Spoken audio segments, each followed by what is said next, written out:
bonjour. Donc nous avons la chance de recevoir Pascal Briouat, qui est un grand spécialiste de Léonard de Vinci, qui est auteur, qui a écrit sur Léonard, qui est professeur à l'université de Tours. Donc on parlait il y a 5 minutes, il y a 2 minutes, pays de Rabelais, pas très loin quand même du dernier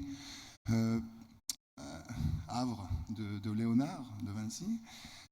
Il a souhaité intervenir en particulier sur Léonard dans son rapport avec le monde de l'atelier de la Renaissance. On va revenir là-dessus. Moi, je vous renvoie, puisqu'on a déjà on a fait un petit travail sur le papier au dossier qu'on a réalisé. C'était le journal qui est sorti le 1er mai. Alors, je ne sais pas si parmi vous, il y a des gens qui participent au défilé du 1er mai, mais si vous avez vu l'UMA à ce jour-là, il y a ce dossier. Donc, c'est le numéro du 30 avril que j'ai eu la chance d'écrire l'article de présentation, Léonard dans l'atelier d'Icare. Alors, il y aura quelque chose en rapport avec ça aujourd'hui. On vous propose de participer. On va faire Pascal Briouat va faire un exposé avec des images d'une demi-heure à peu près, et puis poser des questions dans la quart d'heure qui suit. Voilà, j'espère avoir été clair. Est-ce que vous m'entendiez? Alors, on n'entend pas bien. Voilà. Bon, alors, je vais parler un peu plus fort. Alors, Pascal Briouat, c'est un point sur lequel vous avez insisté, vous insistez sur la biographie de Léonard. Léonard provient non pas du monde savant traditionnel, de l'université, que sais-je, de l'époque, mais de ces ateliers d'artisans de la Florence de la Renaissance. Alors qu'est-ce que ça a eu, qu'est-ce que ça a impliqué pour Léonard? Oui, alors c'est vraiment la question dont j'ai envie de parler aujourd'hui. Alors c'est un peu un paradoxe parce que Léonard est fils de notaire, donc on se dit que Léonard et le peuple, c'est mal parti. En réalité, c'est un petit peu plus compliqué que ça. On va commencer peut-être le PowerPoint si vous voulez bien. Non, moi je ne le vois pas. Ah oui, d'accord, c'est là. Très bien. Et peut-être on peut commencer par une image suivante, qui renvoie finalement à l'enfance de Léonard de Vinci. Parce que le personnage que vous avez là est un chauffournier, c'est-à-dire quelqu'un qui travaille sur un four à chaud. Donc il y a besoin de ces gens-là dans toutes les constructions de la Renaissance en Italie. Et vous voyez que c'est une silhouette assez anonyme. Mais là où ça devient amusant, c'est que le beau-père de Léonard de Vinci, alors je rappelle juste l'histoire, Léonard est le fils illégitime d'un notaire, Ser Piero, d'une dame pas très bien identifiée qui s'appelle Caterina. Et comme Caterina ne doit pas épouser le notaire pour des raisons sociales probablement, la Caterina finalement est donnée en mariage à un homme de main de la famille du notaire. Et cet homme de main est surnommé Acatabriga, ce qui veut dire le querelleur. Donc on voit déjà que c'est peut-être quelqu'un qui a été soldat autrefois et qui, pour vivre, a l'exploitation d'un four à chaud dans le bas du village de Vinci. C'est très intéressant que sur cette image, on voit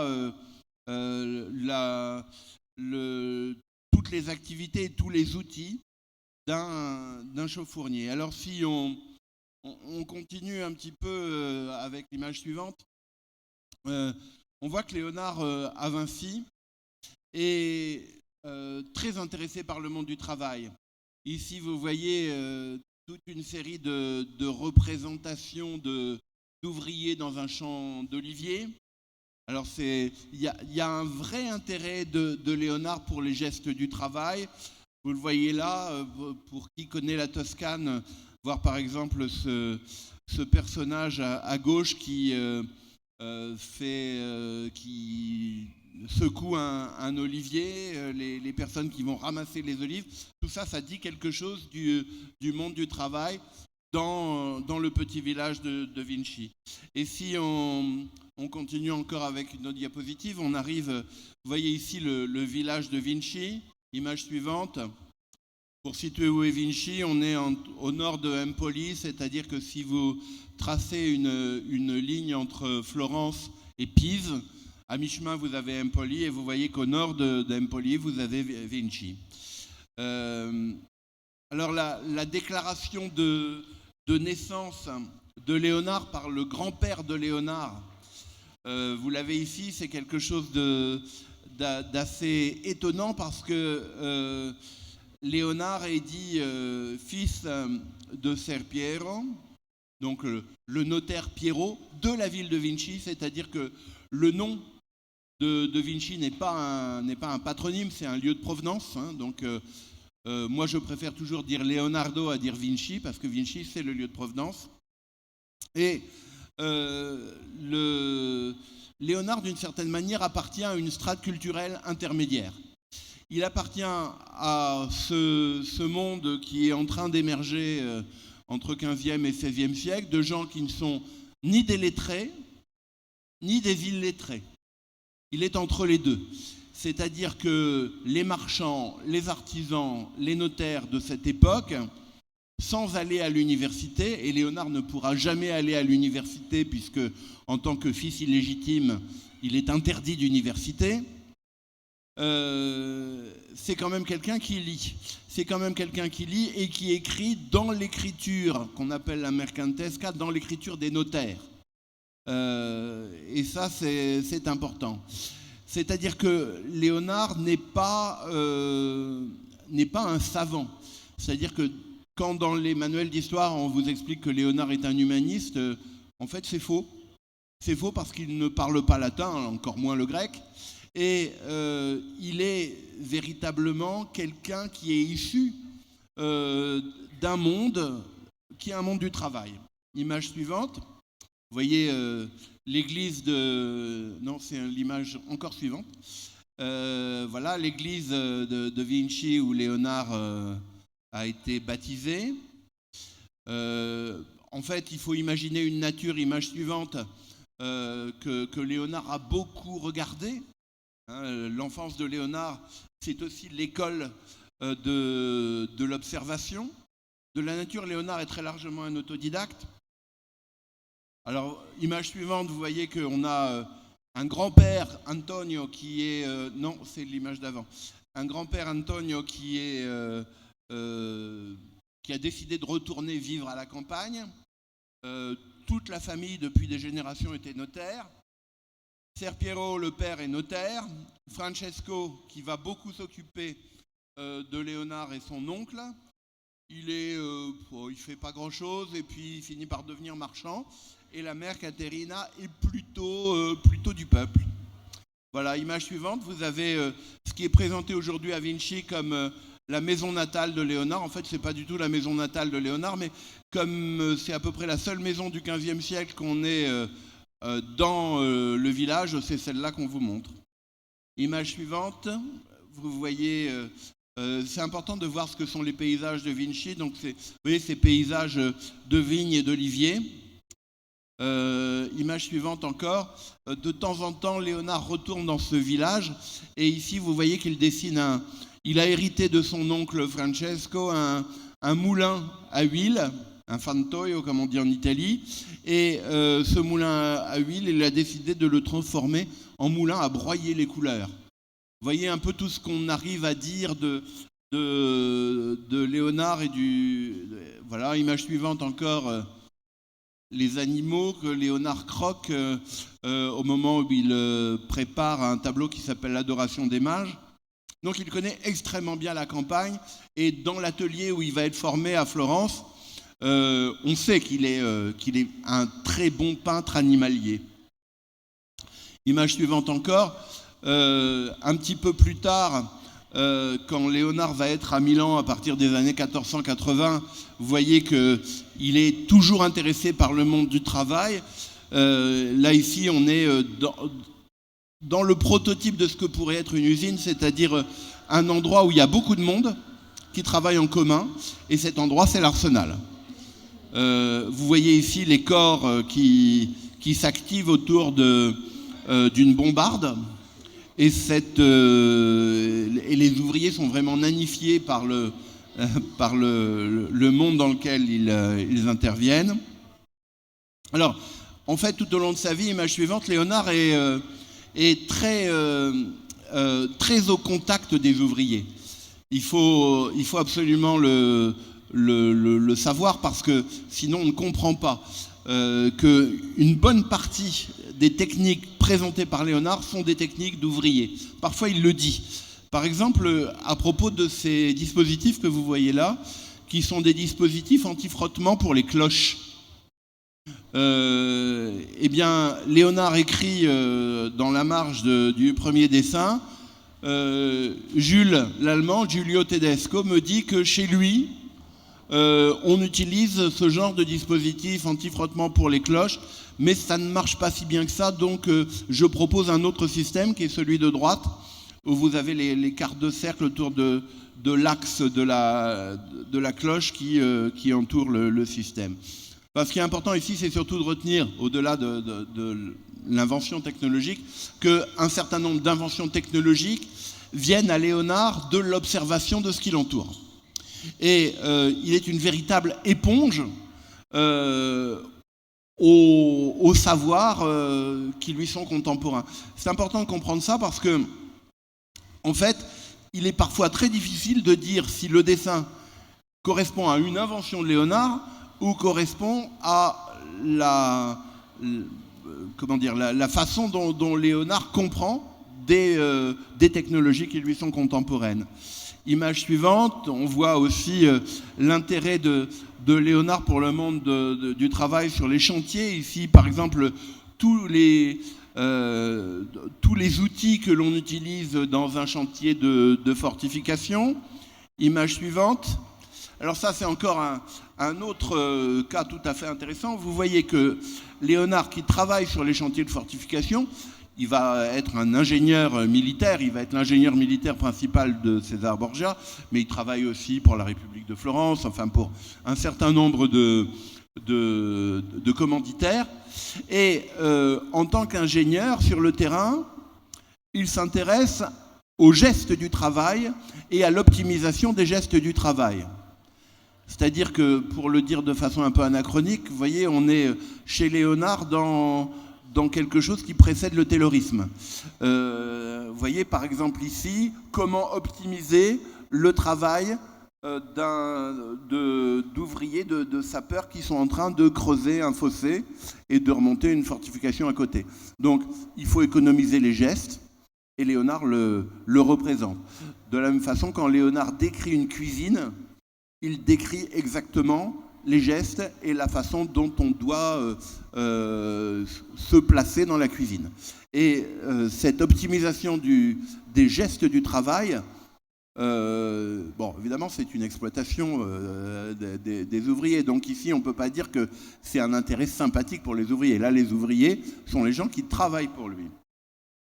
Vous voyez encore ici, toujours image suivante, un autre type d'ouvriers au travail qui sont en train de battre des pieux en terre pendant qu'un autre est en train de pelleter. Image suivante encore, je vais vous montrer quelques outils que Léonard dessine qui ne sont pas forcément des inventions de Léonard. Ici par exemple un tour à bois. Image suivante, une machine à tailler les limes. Image suivante encore, une scie hydraulique. Alors là, pour le coup, on sait que ça n'est pas une invention de Léonard, puisqu'il en existe comme ça dès le XIIIe et le XIVe siècle. Image suivante, une machine à fabriquer des vis. Donc vous voyez que Léonard est très très plongé dans cet univers proto-industriel qui est le sien. Image suivante encore, une façon d'automatiser un marteau par un système à cames. Alors, voilà, donc Léonard est intéressé par le monde du travail. Est-ce que pour autant Léonard est très sensible à la condition ouvrière? L'image suivante va vous prouver que non. On est dans les années 1490 et Léonard est alors à Milan. Et il y a eu la peste à Milan. Et Léonard propose à son patron, qui est Ludovic Sforza, le duc de Milan, une ville idéale. Alors la ville idéale pour Léonard, c'est une ville où les aristocrates sont au premier étage de la dalle et où peuvent se mélanger entre eux, loin des flux populaires du rez-de-chaussée, où circulent les marchandises, où circulent les travailleurs et où circulent également les déchets.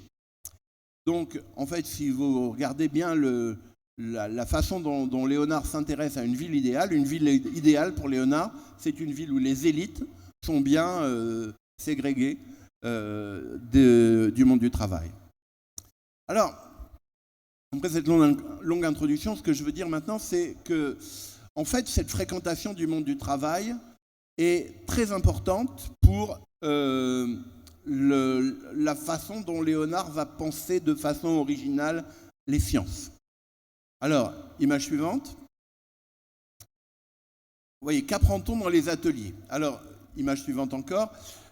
Il faut comprendre que vers l'âge de 14 ans, Léonard entre dans l'atelier de Verrocchio.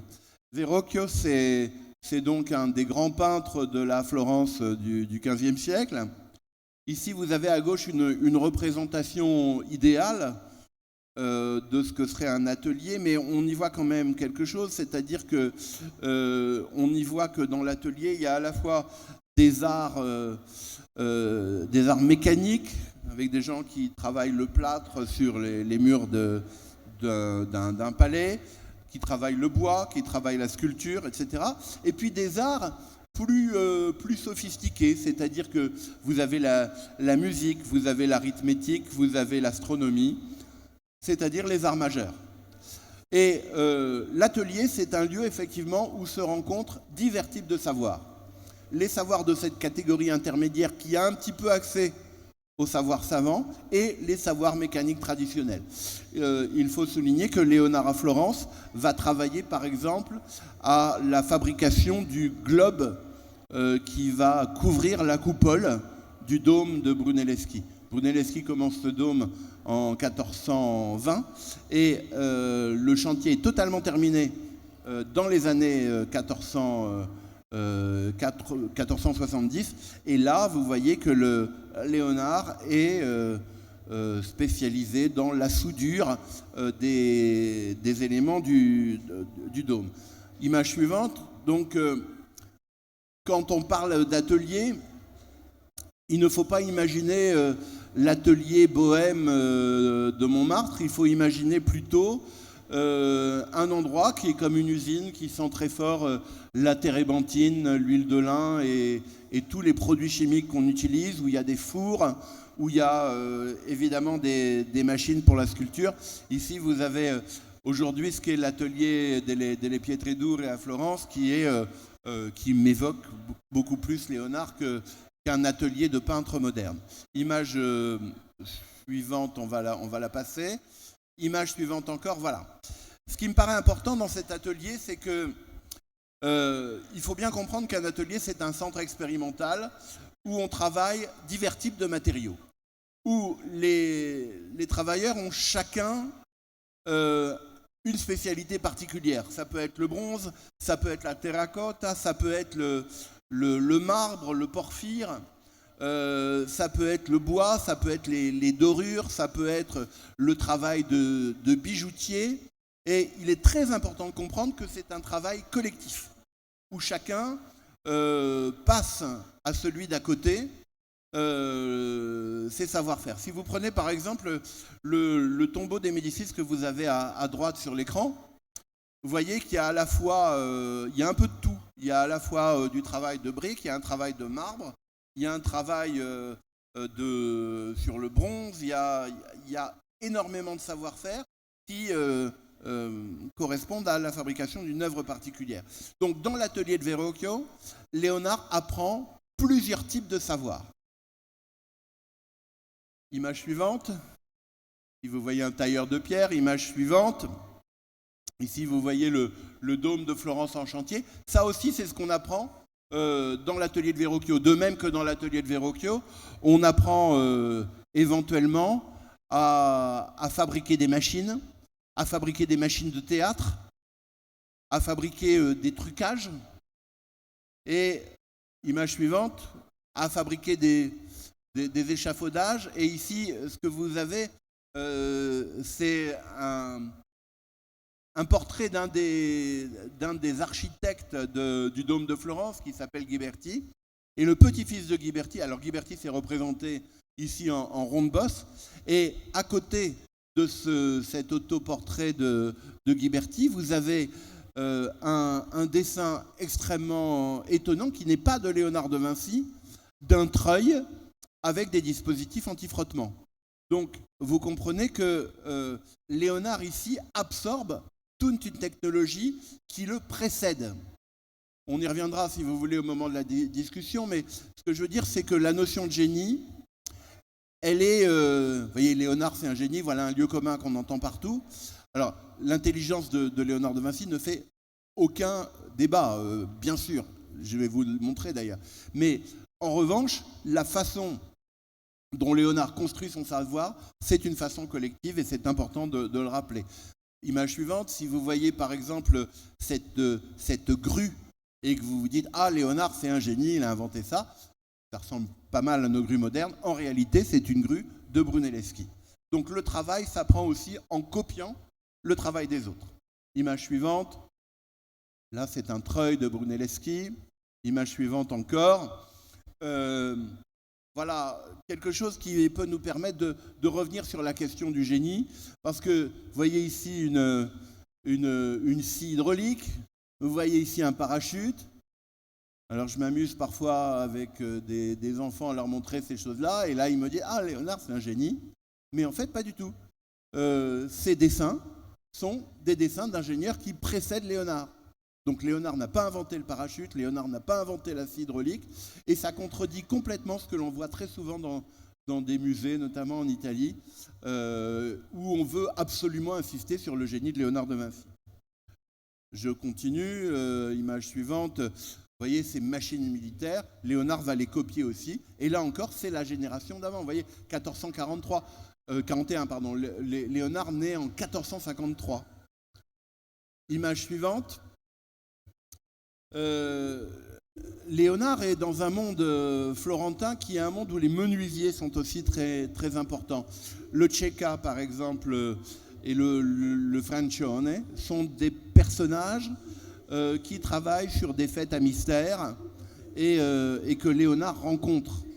Alors, pour conclure, en quoi le rôle de la culture artisanale est important dans le parcours scientifique de Léonard?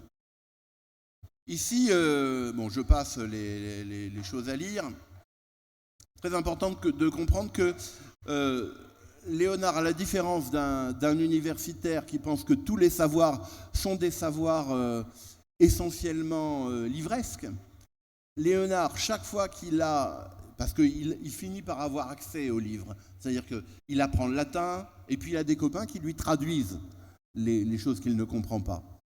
Mais au lieu de les accepter comme un donné, très souvent, Léonard remet en question ses savoirs livresques à partir de l'expérience, pour lesquels il a divers mots. Et, image suivante, l'expérience ne se trompe jamais, dit Léonard. Non, là on est allé trop vite. Si vous voulez bien revenir en arrière, encore en arrière. L'expérience ne se trompe, encore en arrière. Encore en arrière, vous êtes allé trop vite là. Je pense que ça doit être ça. L'expérience ne se trompe jamais. Bon, passons.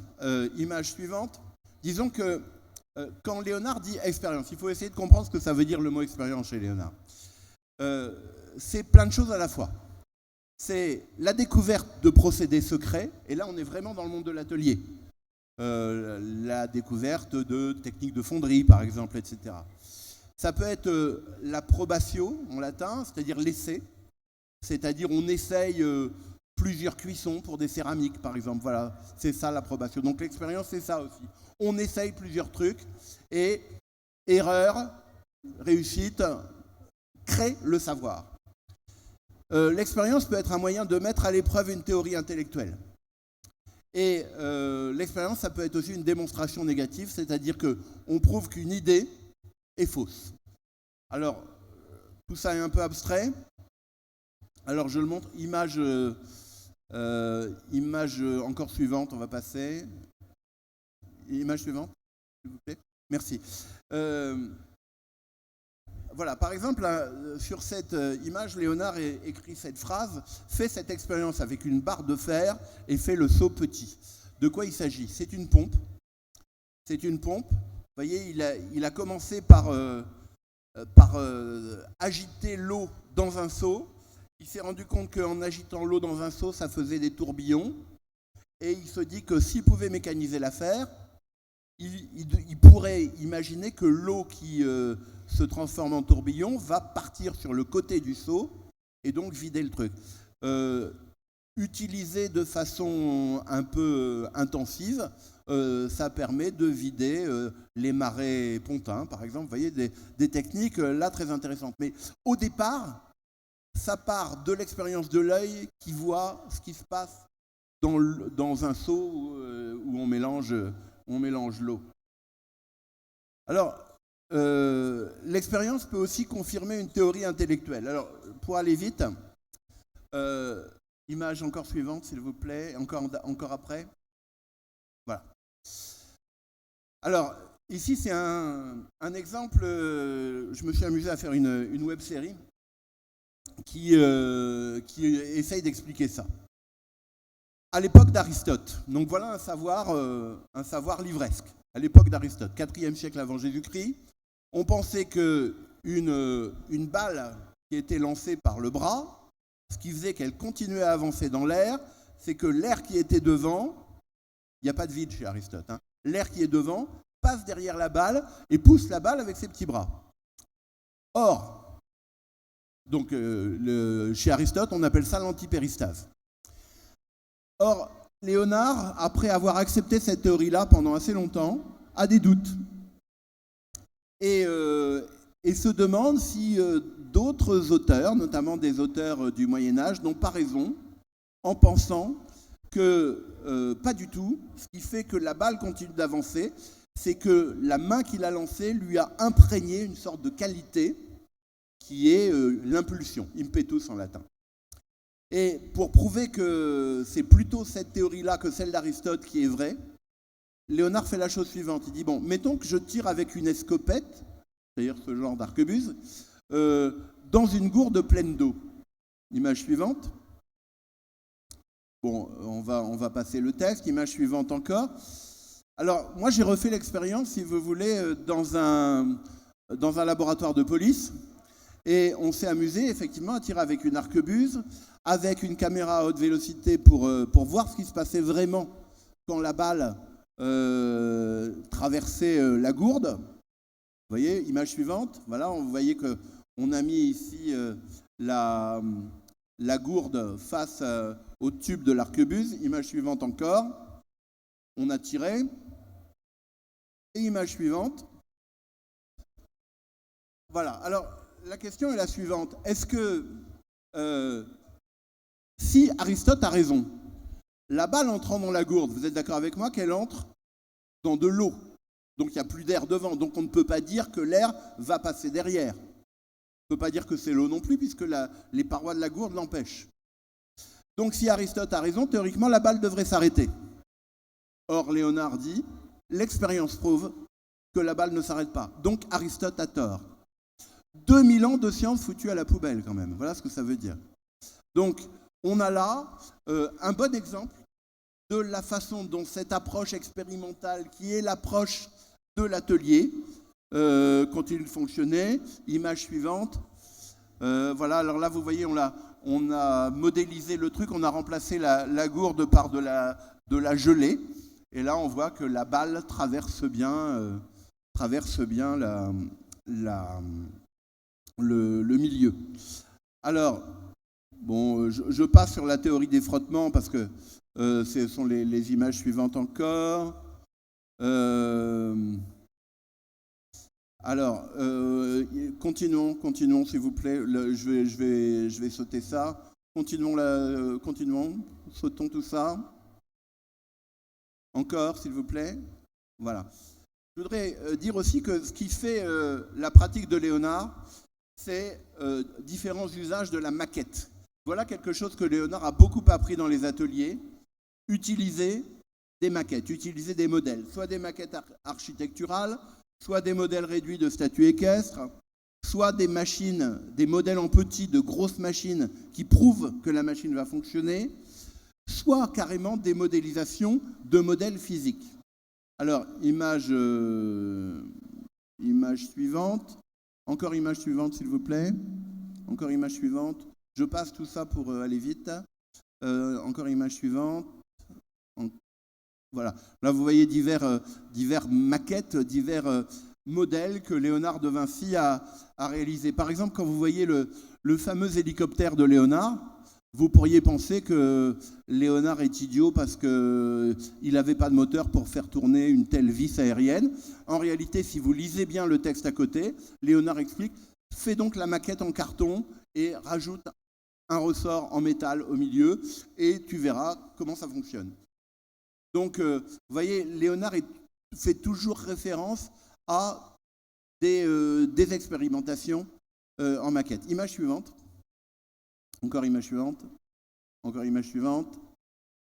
Encore image suivante.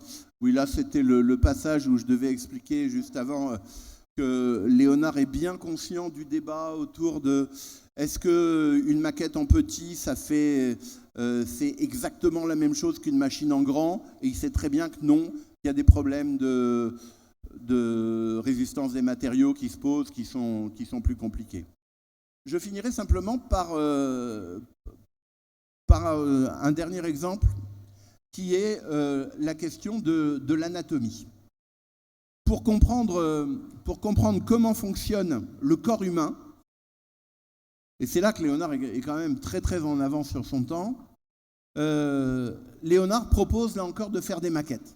Par exemple, pour comprendre comment fonctionne le poumon, Léonard explique qu'on pourrait fabriquer un modèle de poumon en bois et en verre, dans lequel on mettrait, c'est-à-dire que ce n'est pas un vrai poumon, vous voyez, ça ne ressemble pas à un poumon, mais c'est le principe de ce qui fonctionne dans un poumon, c'est-à-dire l'air chaud et l'air froid qui est pulsé dedans et qui ressort. Et Léonard, en fabriquant cette maquette, vous voyez que là, il donne vraiment des exemples très très précis pour qu'on comprenne comment fonctionne la maquette. Il propose de lancer dedans de l'eau avec des grains de millet, de manière à voir comment les grains de millet vont former des tourbillons à l'intérieur de la machine. Et il va dire, c'est exactement ce qui se passe avec l'air qui passe dans un poumon. Par la suite, il va utiliser aussi ce genre de réflexion pour voir ce qui se passe à l'intérieur d'un cœur en verre, dans lequel, là encore, il va pulser avec un soufflet de l'eau et des grains de millet pour voir exactement ce qui se passe. C'est-à-dire que pour comprendre des phénomènes physiques et des phénomènes anatomiques, Léonard a recours à la maquette. Mais qu'est-ce que c'est que ce travail qui passe par une maquette, qui passe par le modèle en petit? C'est exactement le travail qu'il a appris dans l'atelier de Verrocchio, un travail d'artisan. Je vous remercie.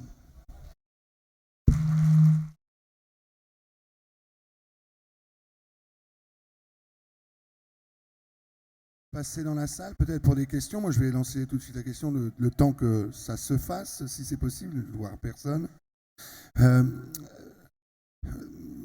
monde de l'atelier, de techniciens, d'ingénieurs, d'ouvriers, qui se développe là, au moment de la Renaissance italienne, il est en connexion pratique, culturelle, notamment avec le monde arabe. Quand on fait une histoire traditionnelle des sciences européennes, puisque c'est en Europe qu'est née la physique moderne, Souvent, on nous explique qu'il y a eu l'essor grec, hein, jusqu'aux ingénieurs alexandrins, qu'on ne connaît pas très bien, hein, parce que beaucoup de choses ont disparu. Et il y a un grand Moyen-Âge noir, et puis ça revient à la Renaissance italienne. Donc il y a une sorte de magie occidentalo-centrée, comme on dit, et en fait, c'est pas du tout.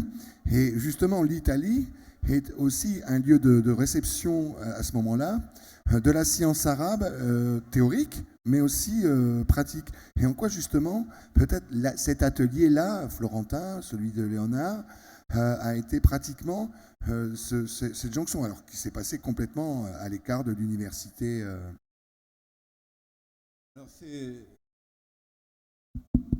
oui, voilà. Alors, je pense que ça marche comme ça, oui, c'est bon. Disons qu'il y a le problème suivant, c'est que les machines que Léonard va fabriquer sont à la fois inspirées de toute une tradition médiévale, mais également de choses vues ailleurs. Et tu as raison, il y a toute une science arabe qui circule chez Léonard. Alors, probablement parce qu'il y a des manuscrits qui circulent, mais aussi parce qu'il y a, en plus de ces manuscrits arabes, des traditions locales qui ont repris par exemple, les techniques des ronds d'Alexandrie, par exemple, les techniques de philosophes arabes que Léonard lit. C'est-à-dire que l'optique de Léonard, par exemple, elle est très très ancrée dans l'optique arabe, et une optique arabe qui a été distillée en version latine par divers auteurs. Voilà, donc on peut dire ça. Donc effectivement, il y a plutôt une continuité du monde médiéval jusqu'à la Renaissance. Y a-t-il des questions dans la salle ?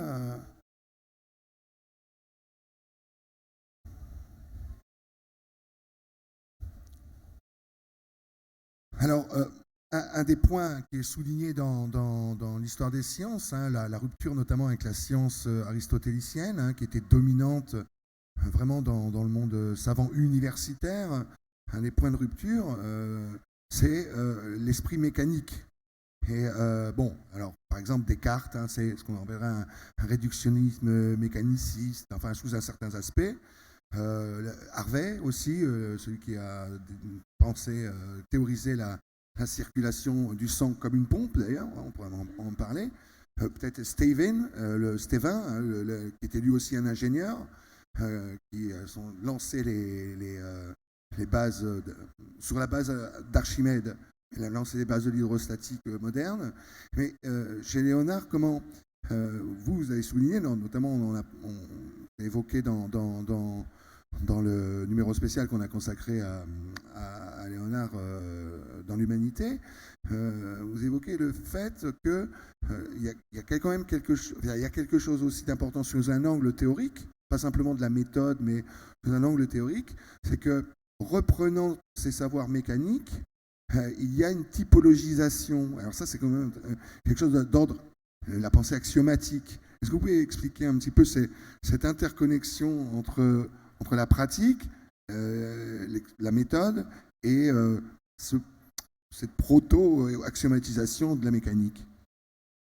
Alors, ce sont deux questions différentes. D'une part, il y a effectivement l'idée que on a de plus en plus la conscience à la fin du XVe siècle et au XVIe siècle, et ça partout en Europe, que le monde est sans doute comme une mécanique. La métaphore d'un dieu horloger est quelque chose qui naît à la fin du Moyen-Âge. D'abord parce que les horloges se multiplient dans les villes, et aussi parce que les machines se multiplient, des machines comme on n'en avait jamais vu jusqu'alors. Et toutes ces machines qui se multiplient créent la conscience que peut-être tout dans le monde est mécanique, que le corps humain lui-même est mécanique, que toutes les logiques doivent renvoyer à la mécanique. Mais dans ces cas-là, deuxième aspect de la question, est-ce que la mécanique elle-même peut être résumée à quelques principes ? Et c'est là le grand apport de Léonard par rapport à ses prédécesseurs. Les prédécesseurs de Léonard font des machines singulières. Léonard essaye d'avoir une approche globale de la mécanique. C'est-à-dire que plutôt que de faire une... faut que je parle plus dans le micro, pardon. Plutôt que de faire une invention de machine singulière, Léonard a une approche proprement technologique, c'est-à-dire qu'il dit que toutes les machines se résument à des principes de base de machine. Par exemple, il va faire l'inventaire de tous les types de ressorts, tous les types d'engrenages, tous les types de cames, tous les types, etc. Et ces machines simples, il a l'intuition qu'elles peuvent être mathématisées. Cette intuition-là remonte à l'Antiquité en réalité, mais c'est-à-dire de même qu'on peut mathématiser les effets d'un plan incliné, on peut mathématiser les effets d'une vis d'Archimède, etc., ou d'une roue, eh bien dans ces cas-là, on peut avoir une approche globale et mathématique de la mécanique. Ça, c'est une des choses très neuves chez Léonard. Une question dans la salle? Non? Je continue. Vous l'avez souligné dans votre exposé, Léonard, voilà, vous avez parlé de l'école de l'observation, je l'ai souligné. Une observation quand même un peu... Enfin, j'aimerais bien qu'on exprime les choses sous ces deux aspects, enfin, qu'on voit un petit peu la connexion. On a parlé pour Diderot d'un matérialisme enchanté, vous connaissez l'expression. J'ai l'impression quand même que les deux plans de la psyché de Léonard, l'artiste et le savant, se réunissent dans cette observation. L'observation, d'une certaine manière, dans la réduction analytique qui donne la science, et en même temps dans la reprise synthétique de la peinture et de la beauté et de l'émotion. Est-ce que ça, c'est pas productif aussi? Bachelard avait souligné ces deux aspects de la créativité scientifique. On ne peut absolument pas distinguer l'approche artistique de Léonard de son approche scientifique. C'est-à-dire que la plupart des tableaux de Léonard sont assis sur une connaissance scientifique très pointue. Prenons l'exemple de la Vierge Rocher. La Vierge Rocher, on en a deux exemplaires, une copie à la National Gallery de Londres et une copie au Louvre. Cette Vierge Rocher, au départ, la commande de l'Église, c'était représenter le miracle de la naissance virginale. Et Léonard va transformer ce thème en mettant en parallèle la naissance virginale et la question de la nature. Donc il représente une grotte, il représente tout ce qu'il sait de la géologie, avec les strates géologiques. Il représente en fait le tableau lui-même est un vrai herbier. Il y a des dizaines et des dizaines de plantes observées d'après la nature, et tout est intégré à l'intérieur d'un tableau. C'est-à-dire que même un tableau comme la Joconde, c'est un tableau qui a une réflexion sur le monde, une réflexion sur la mise en parallèle du temps géologique et du temps humain. Et chaque fois que Léonard peint, il se met dans la position d'un démiurge, d'un dieu qui crée l'ensemble de l'univers qui est dépeint. Et donc pour ça, Léonard veut tout connaître de la géologie, des tourbillons de sable et de l'épaisseur, de l'effet que l'épaisseur de l'air va avoir sur la représentation du monde. Donc c'est vraiment indissociable les sciences et la peinture pour lui. Une question? Oui.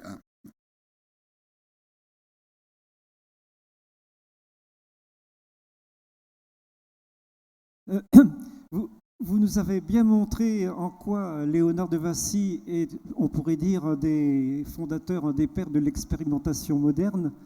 Je m'interroge sur le calcul. Est-ce que Léonard calculait? Quel type de calcul procédait-il? Alors, c'est une bonne question parce qu'en fait, Léonard n'est pas très très bon en calcul. Il n'est pas très très bon en arithmétique, mais malgré les erreurs que l'on peut dépister chez lui, il a vraiment la volonté de mathématiser les choses. Par exemple, ça c'est une des choses que j'ai passées dans mes diapositives, mais sur la question des frottements, par exemple.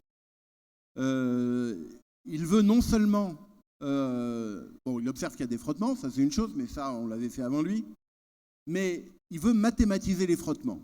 Et Léonard est à l'origine d'une des premières expressions mathématiques de la loi des frottements, qui veut que ça n'est pas la surface de contact qui compte, mais c'est le poids de l'objet qui est au-dessus. Et alors là, on a un bon exemple, mais j'en ai plein d'autres, hein. On a un bon exemple d'approche mathématique des problèmes par Léonard. Et cette approche mathématique, il l'a dans les machines. C'est-à-dire que des machines complexes, notamment les machines textiles que Léonard va réaliser, si vous ne calculez pas les rapports d'engrenage précisément, vous n'obtenez pas... Si vous vous rappelez, je vous ai présenté une machine à tailler les limes. Cette machine à tailler les limes implique que le chariot qui porte la lime va passer sous un marteau qui tape dessus. Il faut absolument calculer le rythme avec lequel le marteau va taper sur la lime pour créer les entailles sur la lime. Donc là-dessus, Léonard est très très très précis et il est persuadé que le monde est écrit en langage mathématique, bien avant Galilée, c'est ça qui est très étonnant. Mais en réalité, là encore, c'est une sorte de conviction d'artisan. Parce que les artisans du Moyen-Âge et de la Renaissance sont pythagoriciens. Ils ont cette idée que les mathématiques font la beauté du monde. Sur ces mots, hein, très beaux, on vous remercie, Pascal Briouat. Alors, vous avez évoqué une web-série.